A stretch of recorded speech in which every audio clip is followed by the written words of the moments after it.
Welcome viewers, आपका स्वागत है मेरे चैनल पर जहां पर आपको साइंस के क्लासेस 6 to 10 के सारे एज पर सीबीएसई सिलेबस सारे वीडियोस मिल सकते हैं। आइए स्टार्ट करते हैं आज का चैप्टर जो क्लास 10 साइंस का चैप्टर 1 है, chemical reactions and equation, module 2। यानी कि पहला जो मॉड्यूल था उसमें हमने फिजिकल एंड केमिकल चेंजेस पढ़ा है। आज हम मॉड्यूल 2 डिस्कस करेंगे, जिसमें हम डिस्कस करेंगे केमिकल इक्वेशंस के बारे में, उसके डिफरेंट टाइप जैसे वर्ड इक्वेशन, स्केलेटल इक्वेशन और बैलेंस्ड इक्वेशन। कैसे इक्वेशन को बैलेंस करते हैं ये भी हम इसमें सीखेंगे।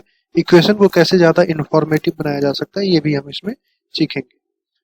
तो अब जैसे क्या मान लीजिए कोई केमिकल रिएक्शन हुआ तो हम इस केमिकल इक्वेशन के फॉर्म में इसको लिखते हैं, लेकिन केमिकल रिएक्शन को हम एक सेंटेंस के फॉर्म में भी लिख सकते हैं। लेकिन अगर हम सेंटेंस के फॉर्म में किसी केमिकल रिएक्शन को लिखते हैं तो काफी लंबा हो जाता है। जैसे मान लीजिए हम एक एग्जांपल लेते हैं, मैग्नीशियम रिबन को जलाया ऑक्सीजन में तो मैग्नीशियम ऑक्साइड बना।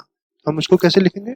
When a magnesium ribbon is burned in oxygen it gets converted to magnesium oxide and energy is released. है ना? तो ये इसी इंफॉर्मेशन पाने के लिए हमें इतना ज्यादा एक तो लिखना है और फिर इतना ही ज्यादा हमको पढ़ना है, तब जाके ये हमको समझ में आएगा। लेकिन इसको अगर हम वर्ड के फॉर्म में लिख दें, है ना, तो वर्ड इक्वेशन के फॉर्म में लिखते हैं तो ये बहुत ही सिंपल हो जाता है, हम इसको इजीली समझ पाते हैं। तो वर्ड इक्वेशन के फॉर्म में कैसे लिखेंगे? तो सिंपल सा तरीका है। इसमें रिएक्टेंट क्या है हमको समझ में आ रहा है, मैग्नीशियम और ऑक्सीजन रिएक्टेंट है। When a magnesium ribbon is burned in oxygen it gets converted to magnesium oxide and energy, यानी कि मैग्नीशियम ऑक्साइड और एनर्जी प्रोडक्ट है। तो पहले हम क्या करते हैं, रिएक्टेंट को लिख देते हैं। तो मैग्नीशियम और ऑक्सीजन को हमने पहले लिख दिया, उन दोनों को हमने सेपरेट कर दिया प्लस से। फिर हम क्या लगाते हैं, एरो। एरो के बाद हम लिखते हैं प्रोडक्ट, मैग्नीशियम ऑक्साइड और एनर्जी। अगर एक से ज्यादा प्रोडक्ट है तो उसको भी हमने प्लस से सेपरेट कर दिया। अब ओवरऑल अगर वर्ड इक्वेशन को देखा जाए तो रिएक्टेंट एक दूसरे से सेपरेट होता है प्लस से, प्रोडक्ट एक दूसरे से सेपरेट होता है प्लस से, यानी कि एक से ज्यादा रिएक्टेंट है उनके बीच में हम प्लस लगाएंगे, एक से ज्यादा प्रोडक्ट है तो उसके बीच में हम प्लस लगाएंगे।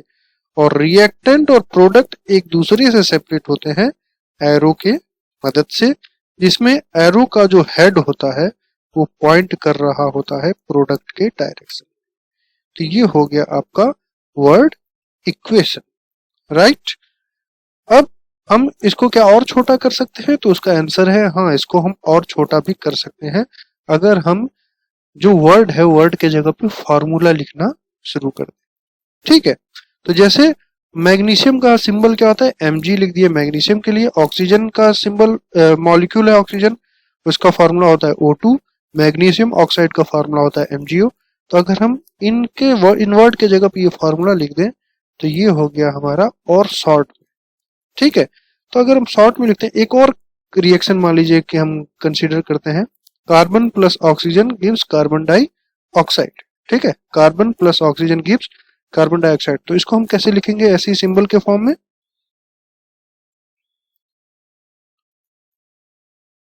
Carbon plus oxygen gives carbon dioxide, right. तो यहां पे आप देख सकते हैं, पहले हम इस वाले इक्वेशन को कंसीडर करते हैं। मैग्नीशियम कितना है, यहाँ पे कुछ नहीं लिखा, यानी कि यहाँ पे मैग्नीशियम 1 है। प्रोडक्ट में मैग्नीशियम हम देखें, यहाँ कुछ नहीं लिखा, यानी कि मैग्नीशियम 1 है। तो रिएक्टेंट में भी 1, प्रोडक्ट में भी 1, यानी कि मैग्नीशियम दोनों साइड बराबर है। ऑक्सीजन की बात करें तो रिएक्टेंट में ऑक्सीजन 2 है और प्रोडक्ट में ऑक्सीजन कुछ नहीं लिखा, यानी कि 1 है। तो रिएक्टेंट में 2, प्रोडक्ट में 1। इसका मतलब क्या हुआ कि ऑक्सीजन का जो नंबर है रिएक्टेंट और प्रोडक्ट में सेम नहीं है। तो अगर रिएक्टेंट में 2 ऑक्सीजन है तो प्रोडक्ट में भी 2 होना चाहिए, 1 क्यों है? कम है ना? तो ऐसा रिएक्शन जिसमें ऐसा इक्वेशन जिसमें किसी भी केमिकल स्पीसीज का, मतलब किसी भी केमिकल एलिमेंट का नंबर ऑफ एटम्स रिएक्टेंट और प्रोडक्ट में अगर बराबर ना हो तो उसको हम बोलते हैं अनबैलेंस्ड इक्वेशन। क्या बोलते हैं? Unbalanced equation. ठीक, तो अगर हमने इसको वर्ड इक्वेशन से डायरेक्ट लिख लिया सिंबॉलिक फॉर्म में और उसमें वो बैलेंस्ड नहीं आ रहा है, अनबैलेंस्ड आ रहा है, तो उसको हम बोलेंगे स्केलेटल केमिकल इक्वेशन। क्या बोलेंगे? Skeletal chemical equation. ठीक, तो जैसे ये वाला हमारा बैलेंस नहीं आ रहा है तो ये हो गया स्केलेटल केमिकल इक्वेशन। वैसे ही दूसरा हमने स्टेटमेंट बोला था, carbon burns in oxygen to produce carbon dioxide, तो उसको carbon plus oxygen gives CO2 लिखेंगे। तो इसका फॉर्मूला के बेस पे लिखते हैं अगर वर्ड इक्वेशन को, तो C plus O2 gives CO2। अब इसको देखते हैं बैलेंस है कि नहीं है। यहाँ पे कार्बन 1 है, यहाँ पे प्रोडक्ट में भी कार्बन 1 है, रिएक्टेंट में ऑक्सीजन 2 है, प्रोडक्ट में भी ऑक्सीजन 2 है। ठीक, तो कार्बन भी रिएक्टेंट और प्रोडक्ट दोनों में सेम, ऑक्सीजन भी रिएक्टेंट और प्रोडक्ट में दोनों में सेम, यानी कि ये बैलेंस्ड है।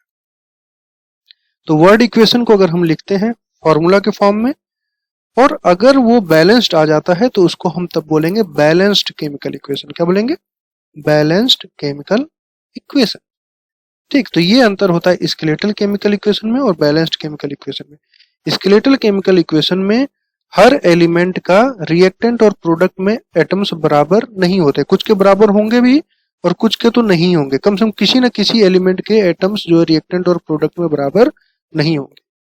ठीक, लेकिन बैलेंस्ड केमिकल इक्वेशन में हर एक एलिमेंट के नंबर ऑफ एटम्स रिएक्टेंट और प्रोडक्ट दोनों में बराबर होते हैं। जैसे कि कार्बन का 1 रिएक्टेंट प्रोडक्ट दोनों में है, ऑक्सीजन का 2 रिएक्टेंट और प्रोडक्ट में दोनों में है, यानी कि रिएक्टेंट में जितने एटम्स हैं उतने ही प्रोडक्ट में भी। तो ये हो गया बैलेंस्ड। और यहाँ पर मैग्नीशियम 1 है रिएक्टेंट में भी और प्रोडक्ट में भी, ऑक्सीजन रिएक्टेंट में 2 है, प्रोडक्ट में 1 है, यानी कि बैलेंस्ड नहीं है। तो ये हो गया स्केलेटल केमिकल इक्वेशन। क्लियर? अब बात यह है कि कैसे हम इसको बैलेंस करेंगे। इसको बैलेंस करने का भी तरीका है कि हम इसको बैलेंस कर दें। अब बैलेंस करना जरूरी क्यों? अगर स्केलेटल है तो उसको बैलेंस हम करें क्यों? क्योंकि हमने law of conservation of mass पढ़ा हुआ है। Law of conservation of mass क्या कहता है? ड्यूरिंग ए फिजिकल और chemical change mass can neither be created nor be destroyed, यानी कि एक फिजिकल और केमिकल चेंज में मास न क्रिएट हो सकता है न ही डिस्ट्रॉय हो सकता है। राइट? अब क्योंकि मास क्रिएट भी नहीं हो सकता तो डिस्ट्रॉय भी नहीं हो सकता, तो दोनों साइड में तो बैलेंस होना ही चाहिए। अगर बैलेंस नहीं है यानी कि वो या तो डिस्ट्रॉय हुआ है वो या क्रिएट हुआ है, जो कि हो ही नहीं सकता, तो हमको उसको बैलेंस करना चाहिए। इसलिए स्केलेटल इक्वेशन को हम लोग बैलेंस करते हैं, और बैलेंस करने से हमारे पास इंफॉर्मेशन भी बढ़ जाता है। कैसे बढ़ता है वो भी मैं आपको बताऊंगा। तो जो इक्वेशन हमारा अनबैलेंस था उसको हमने बैलेंस कर दिया 2mg plus O2 plus 2mgO। अब ये हम कैसे बैलेंस किए हैं आइए वो सीखते हैं। जैसे ये रिएक्शन था हमारा skeletal, Mg plus O2 gives MgO। तो हम पहले एक टेबल बना लेंगे जिसमें हम स्पीसीज जो केमिकल स्पीसीज है या फिर एलिमेंट है उसको लिखेंगे। Mg और O दो ही है, मैग्नीशियम और ऑक्सीजन, तो इन दोनों को हमने लिख लिया। Number of atom in reactant, अब देखते हैं रिएक्टेंट में कितने कितने एटम है। तो मैग्नीशियम 1 है तो मैग्नीशियम 1 लिख लिया, ऑक्सीजन 2 है तो ऑक्सीजन 2 लिख लिया। प्रोडक्ट में number of atom in product, magnesium में 1, ऑक्सीजन में भी 1। अब हमको चेक करना है कौन सा बैलेंस्ड है। मैग्नीशियम बैलेंस्ड है, दोनों साइड 1 बैलेंस है। ऑक्सीजन में मिसमैच हो रहा है, यहाँ 2 और यहाँ 1, यानी कि ये बैलेंस नहीं है, मिसमैच हो रहा है। तो इस केस में हम क्या करेंगे कि इसको जो बड़ा नंबर है, 2 नंबर हमको मिल रहा है 2 और 1, जो बड़ा नंबर है उसको हम डिवाइड कर देंगे कोफिशिएंट वाले कॉलम में बड़े को छोटे से। तो जब हम बड़े को छोटे से डिवाइड करते हैं 2 डिवाइडेड बाई 1 तो हमको कितना मिला? 2 मिला। ये 2 मिल गया हमको कोफिशिएंट। ये कोफिशिएंट हमने इसलिए निकाला है ताकि इससे हम मल्टीप्लाई करेंगे। अब किसको मल्टीप्लाई करेंगे क्वेश्चन ये है। अब यहाँ देखिए ये 2 और 1 है, छोटा कौन है? 1 छोटा है। किस कॉलम में है? प्रोडक्ट वाले कॉलम। किस रो में है? ऑक्सीजन वाले रो में। राइट, ऑक्सीजन के लिए सॉल्व कर रहे हैं हम लोग। तो प्रोडक्ट में ऑक्सीजन कम है तो जहां कम है वहां मल्टीप्लाई करना है। तो यहाँ पे हम ढूंढेंगे किस स्पीसीज में ऑक्सीजन है, तो MgO में ऑक्सीजन है, तो इसको हम बॉक्स में घेरा कर लेंगे। बॉक्स में इसलिए घेरा करेंगे क्योंकि इसके अंदर हम चेंज नहीं कर सकते। राइट, MgO में हम कोई चेंज नहीं कर सकते हैं, नंबर ऑफ MgO बढ़ा सकते हैं। तो हम इसको 2 से मल्टीप्लाई कर दिए तो 2 MgO हो गया। राइट, ये हो गया 2 MgO। अब यहाँ पे ऑक्सीजन का नंबर हो गया 2 इंटू, यहाँ पे कुछ नहीं है यानी कि 1 है, 2 इंटू 1 2। ठीक, अब रिएक्टेंट और प्रोडक्ट दोनों में ऑक्सीजन का नंबर सेम हो गया, लेकिन इस घेरे के अंदर हम देख रहे हैं मैग्नीशियम भी है, तो मैग्नीशियम का भी नंबर बढ़ गया। पहले 1 था, अब हो गया 1 इंटू 2 2। अब जैसे ही ये 2 हो गया तो हमारा मैग्नीशियम जो है वो अनबैलेंस्ड हो जाता है। क्योंकि मैग्नीशियम अब अनबैलेंस्ड हो गया है इसलिए इसको हमको बैलेंस करना जरूरी है। तो इसके लिए अब क्या करेंगे, जो बड़ा नंबर है उसको छोटे से डिवाइड करेंगे। हमेशा बड़े को छोटे से डिवाइड करना है, ये याद रखना है। 2 डिवाइडेड बाई 1 कितना आएगा, 2 आएगा। तो कोफिशिएंट जो है वो हमको मल्टीप्लाई करते हैं, किसमें करेंगे, जो छोटा है उसमें। तो छोटा कहाँ है, यहाँ, यानी कि रिएक्टेंट में जहां मैग्नीशियम है वो छोटा है। तो यहाँ पे मैग्नीशियम है, इसको हम घेरा कर लिए और इसके आगे इसको हम मल्टीप्लाई कर देंगे। जो हमारा कोफिशिएंट आया 2 आया है, तो इसको हम यहाँ पे मल्टीप्लाई कर देंगे। ठीक, इस तरीके से हमारा ये बैलेंस्ड हो गया। 2 इंटू 1 2। ठीक है, तो ये हमारा बैलेंस्ड हो गया। अब बैलेंस करने से हमारा इंफॉर्मेशन कैसे बढ़ रहा है, ये मैं बता रहा था कि आपको कि इंफॉर्मेशन भी हमारा बढ़ जाता है। कैसे बढ़ता है, आइए वो आप समझते हैं। अब देखिए, ये जो हमारा रिएक्शन मिल रहा है वो क्या है, 2 mg plus O2 gives 2 MgO। यहाँ से हमको बहुत अच्छा इंफॉर्मेशन मिल रहा है कि ना, तो 2 मैग्नीशियम एटम रिएक्ट करेगा एक ऑक्सीजन मॉलिक्यूल से, तो 2 मॉलिक्यूल मैग्नीशियम ऑक्साइड के बनेंगे। ये इंफॉर्मेशन मिल रहा है और ये इंफॉर्मेशन जो है हमें स्केलेटल इक्वेशन से नहीं मिलता है, राइट। और यहाँ ये क्योंकि हमने इसको बैलेंस किया, तो बैलेंस करने से हमको ये इंफॉर्मेशन मिल जाता है। इसलिए बैलेंस करना बहुत ज्यादा, यही इसका इम्प्लीकेशन है। जैसे ही हम बैलेंस करते हैं हमको ये पता चल जाता है कि कितने एटम कितने से कितने मॉलिक्यूल से रिएक्ट कर रहे हैं और प्रोडक्ट भी कितना बन रहा है, ये एग्जैक्ट फिगर हमको पता चल जाता है। तो अब हम इसको कैसे लिखेंगे, 2 magnesium atoms react with 1 molecule of oxygen to produce 2 molecules of magnesium oxide. तो जो पहला जो हमारा वर्ड इक्वेशन था उससे कहीं ज्यादा इंफॉर्मेटिव ये वर्ड इक्वेशन हमारा बन रहा है, क्योंकि इसको हमने बैलेंस्ड इक्वेशन के हिसाब से लिखा हुआ है, राइट। चलिए बैलेंसिंग थोड़ा सा और हम प्रैक्टिस करते हैं। पहले हम एक एग्जांपल लेंगे बायोगैस का, कंबसन का। बायोगैस यानी कि मीथेन CH4, उसका अगर कंबसन होता है या ऑक्सीडेशन होता है तो बनता है कार्बन डाइऑक्साइड और वाटर वेपर, और साथ में एनर्जी प्रोड्यूस होता है। तो इसके लिए सबसे पहले हम क्या करेंगे, इसका नंबर ऑफ एटम्स काउंट करेंगे। देखिए 3 ही है, कार्बन, हाइड्रोजन और ऑक्सीजन, तो वो हमने यहाँ पे लिख लिया है, कार्बन, हाइड्रोजन और ऑक्सीजन स्पीशीज में। अब रिएक्टेंट में कितने एटम है वो देखते हैं। तो हमको 1 बाई 1 चल रहा है। यहाँ पे कार्बन कितना है, 1, यहाँ पे कार्बन हमने लिख दिया 1। हाइड्रोजन कितना है, 4, हाइड्रोजन लिख दिया 4। एकदम सीरियल में चलना है, ये नहीं कि इधर उधर नहीं भागेंगे। ऑक्सीजन कितना है, 2, तो ऑक्सीजन लिख दिया 2। अब एरो आ गया तो हमको अब प्रोडक्ट में भाग जाना है। प्रोडक्ट में आ गए, यहाँ पे कार्बन कितना है, 1, तो कार्बन लिख दिया 1। ऑक्सीजन कितना है, 2, ऑक्सीजन वाला में लिखेंगे, या हाइड्रोजन में मत लिख दीजिएगा, 2। फिर हाइड्रोजन कितना है, 2, हाइड्रोजन लिख दिया 2। ठीक, उसका फिर से ऑक्सीजन मिल गया, फिर से ऑक्सीजन यहाँ पे 1 मिल गया, तो यहाँ पे ऑक्सीजन ऐड कर देना। ठीक है, इसमें क्या होता है, बहुत लोग ज्यादा स्मार्ट बनते हैं, यहाँ पे ऑक्सीजन है, यहाँ भी इसको ऐड करने के चक्कर में कुछ ना कुछ छोड़ देते हैं। सीरियली चलेंगे तो कुछ छूटेगा नहीं। अब यहाँ पे ऐड कर सकते हैं, कॉलम बड़ा बनाइए, रो बड़ा बनाइए, राइट। तो ये आपको मिल गया 3। ठीक, अब हम देखें तो कार्बन का रिएक्टेंट और प्रोडक्ट में एक एक नंबर है, यानी कि मैचिंग हो रहा है, दोनों सेम है, तो ये हो गया आपका बैलेंस्ड। हाइड्रोजन रिएक्टेंट में 4, प्रोडक्ट में 2, यानी कि ये बैलेंस नहीं है। ठीक, इधर ज्यादा इधर कम। ऑक्सीजन इधर कम इधर ज्यादा, 2 और 3, रिएक्टेंट में कम है और प्रोडक्ट में ज्यादा, ये भी बैलेंस नहीं है। अब 2 चीज हमको मिल रहा है जो बैलेंस नहीं है, और एक चीज मिल रहा है जो कि हमको बैलेंस मिला हुआ है। तो हम इसको कैसे बैलेंस करेंगे, सबसे पहले हमको ये समझना है, राइट। अब देखिए हाइड्रोजन और ऑक्सीजन में पहले किसको बैलेंस करें, तो इसका एक तरीका है। आप गिनिए ऑक्सीजन कितने स्पीशीज में है, 1 2 3, 3 में है। हाइड्रोजन कितने में है, 1 2। ठीक, तो जो कम नंबर इस में हो, कम स्पीशीज में जो हो, उसको पहले हम बैलेंस करेंगे। तो हाइड्रोजन कम में है, 2 ही में है। ऑक्सीजन 3 में है, 3 स्पीशीज में पाया जा रहा है। तो जो कम स्पीशीज में पाया जा रहा है उसको हम बैलेंस करेंगे। हाइड्रोजन कम में पाया जा रहा है, इसलिए हाइड्रोजन को पहले बैलेंस करेंगे। अगर 2 स्पीशीज दोनों, अगर ऑक्सीजन भी 2 ही स्पीशीज में होता तो हम किसी को भी पहले बैलेंस कर सकते थे। ठीक है, लेकिन क्योंकि हाइड्रोजन कम में है तो हम हाइड्रोजन को पहले बैलेंस करेंगे। तो हाइड्रोजन के दो नंबर क्या है, 4 और 2, तो बड़े को हम छोटे से डिवाइड कर देंगे। बहुत सिंपल सा प्रोसेस है, बड़े को डिवाइड कर दो छोटे से, 4 डिवाइडेड बाई 2 कितना मिल गया, 2 मिल गया। ठीक, अब ये 2 कोफिशिएंट हमको मल्टीप्लाई करना है, कहाँ करना है, जहां पे हाइड्रोजन हो। किसमें, अब यहाँ 4 है, यहाँ 2, ये छोटा है। प्रोडक्ट में जहां पर आपको हाइड्रोजन मिल जाए उसको आप पहले घेरे करेंगे, घेरा में लेने के बाद उसके आगे आप 2 जो कोफिशिएंट आया है उससे मल्टीप्लाई कर देंगे। अब 2 इंटू 2 कितना हो गया, 4। ठीक, ये हो गया बैलेंस।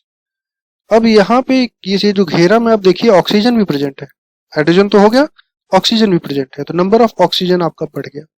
तो यहाँ 2 इंटू 1, यहाँ पे मिल गया 2 और यहाँ पर भी 2 है, तो 2 प्लस 2 हो गया 4। ये 3 था, 3 से अब बढ़ करके हो गया 4, क्योंकि आपने यहाँ पे 2 से इसको मल्टीप्लाई किया हुआ है। तो ऑक्सीजन अभी भी अनबैलेंस्ड है ये चेंज होने के बाद भी। तो अब हम क्या करेंगे, बड़े को छोटे से डिवाइड करेंगे, 4 डिवाइडेड बाई 2। जब 4 को हम छोटे से 2 से डिवाइड करेंगे तो फिर से हमें क्या मिलेगा, 2 ही मिलेगा। तो 2 से हमको मल्टीप्लाई करना है।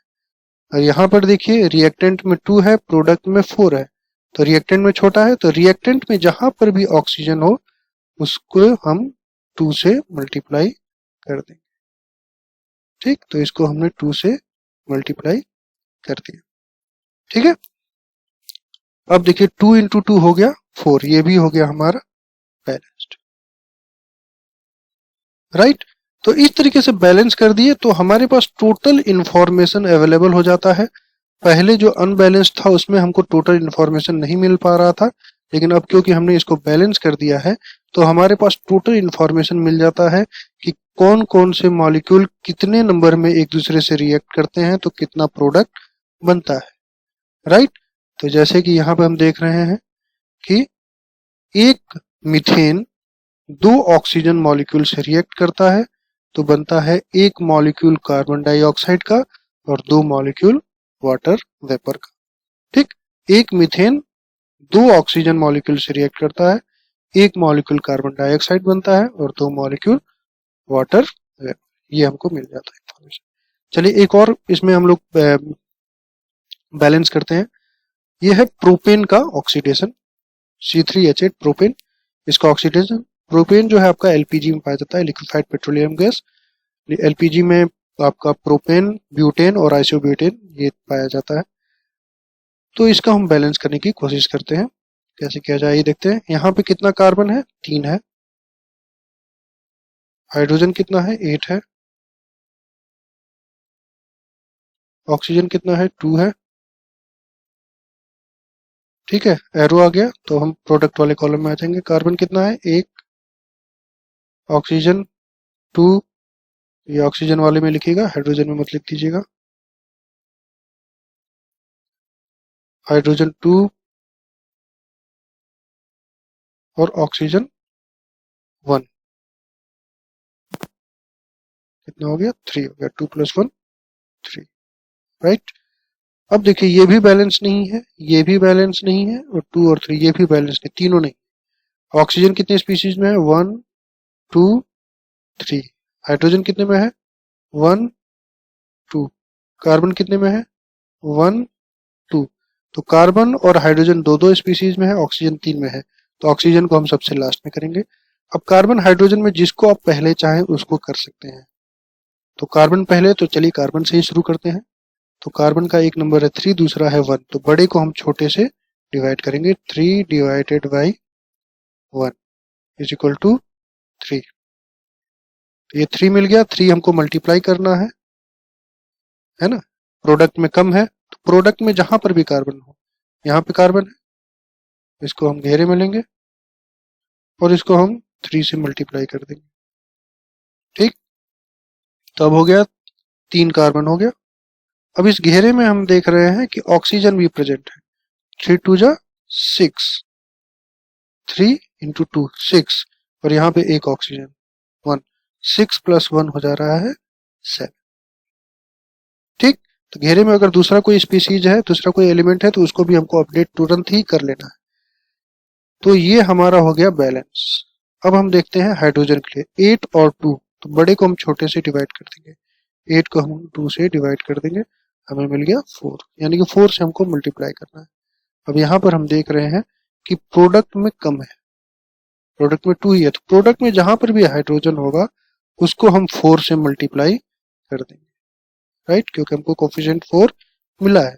तो 4 से जैसे हम यहाँ पे हम मल्टीप्लाई कर देते हैं तो हो जाता है ये 4 2 जा 8। लेकिन फिर यहाँ पे वही सेम चीज, ये बैलेंस तो हो गया, लेकिन इस स्पीसीज में ऑक्सीजन एलिमेंट भी प्रेजेंट है, तो हमको फिर से ऑक्सीजन का नंबर अपडेट करना पड़ेगा। तो ये आ गया आपका 4 इंटू 1, 4 ऑक्सीजन यहाँ, और 3 2 जा 6 यहाँ, 6 प्लस 4 टोटल हो गए 10, राइट। अब हम 10 को क्या करेंगे, 2 से डिवाइड कर देंगे, दो नंबर मिला 10 और 2, तो बड़े को हम छोटे से डिवाइड कर देंगे, कितना आया 5। अब ये जो 5 है, 5 हम कहा मल्टीप्लाई करेंगे, जहां पे छोटा है, कहां पे छोटा है, रिएक्टेंट में छोटा है। तो रिएक्टेंट में ऑक्सीजन कहाँ है, इसमें है, केवल ऑक्सीजन ही, अच्छी बात यह है कि केवल ऑक्सीजन ही है, तो इसको हम 5 से मल्टीप्लाई कर दिए और ये हमारा हो गया बैलेंस, 5 2 जा 10। इस तरीके से ये इक्वेशन जो है हमारा बैलेंस हो गया, ठीक है। अब यहाँ पर हम क्लियर, हमें इंफॉर्मेशन मिल जाता है कि एक प्रोपेन जो है वो रिएक्ट करता है 5 ऑक्सीजन से, कितने से, 5 ऑक्सीजन से, तो 3 कार्बन डाइऑक्साइड बनता है और 4 वाटर वेपर, ठीक। तो एक प्रोपेन मॉलिक्यूल 5 ऑक्सीजन मॉलिक्यूल से रिएक्ट करेगा, तो 3 मॉलिक्यूल कार्बन डाइऑक्साइड के बनेंगे और 4 मॉलिक्यूल वाटर वेपर के बनेंगे। ये पूरा हमें इंफॉर्मेशन मिल गया। अब ये जो केमिकल रिएक्शन हम देख रहे हैं, इसको हम इंफॉर्मेशन हम और बढ़ा सकते हैं, कैसे बढ़ा सकते हैं, तो इसमें हम सिंबल यूज कर सकते हैं, जैसे कि SLG और AQ। तो जो भी हमारा फार्मूला है, जैसे ये सोडियम हाइड्रोजन कार्बोनेट, तो इसके आगे S लिखे हैं, इसका मतलब ये सॉलिड है। H2O के आगे L लिखे हैं, यानी कि ये लिक्विड है, राइट, ये लिक्विड है। CO2 के आगे G लिखे हैं, यानी कि ये गैसियस है। तो इससे हमें ये पता चल जाता है कौन से स्टेट में। Na2CO3 के आगे S लिखे हैं, यानी कि ये सॉलिड है। तो ये S सॉलिड के लिए, L लिक्विड के लिए, G गैसियस के लिए हम लिख देते हैं।